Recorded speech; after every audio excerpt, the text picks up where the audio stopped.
Moi, je fais des bijoux depuis l'âge de 15 ans. Et puis après, j'ai quand même été étudiée en droit. Donc, j'ai eu mon bac. Mais pendant que j'étais au bac, je travaillais dans une agence de pub comme réceptionniste. Et à cet endroit-là, je faisais déjà des petites ventes où je vendais mes bijoux aux gens qui travaillaient là. Puis j'organisais des ventes dans mon appartement à Noël. Puis je vendais mes bijoux dans quelques boutiques. J'ai aussi été travailler pour une autre créatrice de bijoux. Ça m'a comme aussi ouvert un peu les horizons. Puis ça m'a appris un peu plus la vente, etc. Mais disons qu'avant de travailler pour elle, je faisais juste des boucles d'oreilles. Puis à cause de tout ce qu'elle faisait, tout ce qu'elle créait et tous les matériaux qu'elle avait aussi, j'ai été amenée à faire plus des colliers, des bracelets. Donc ça a quand même élargi mes horizons, mais je ne suis pas restée très longtemps. Puis parallèlement, je continuais à faire beaucoup de bijoux chez moi.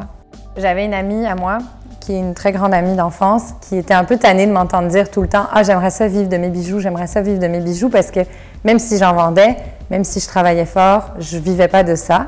Puis elle, à un moment donné, elle m'a dit « Ah, ben moi, je vais t'aider à faire de ça une entreprise. » Fait qu'elle a commencé à travailler avec moi puis à vraiment m'aider à organiser un peu plus les choses sous forme d'une entreprise.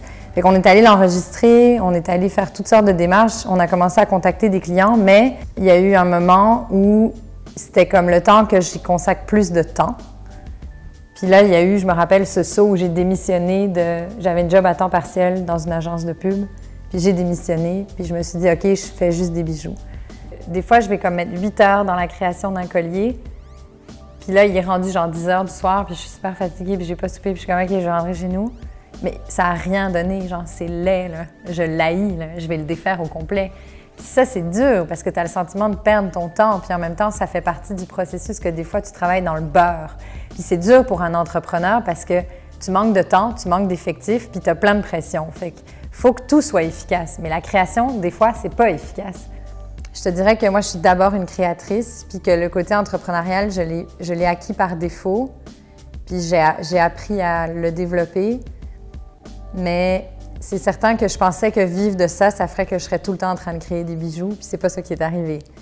J'ai comme pas mal moins le temps de créer des bijoux qu'avant d'avoir une entreprise. Mais en même temps, je suis comme heureuse de ce que j'apprends, heureuse du reste. J'aime ça me concentrer sur ma boutique, puis je veux développer Internet, mais je vends partout au Canada à d'autres boutiques. Puis ça, je continue à le faire, puis je veux continuer, mais j'ai pas des visées de vendre partout dans le monde, en tout cas pas à ce stade-ci.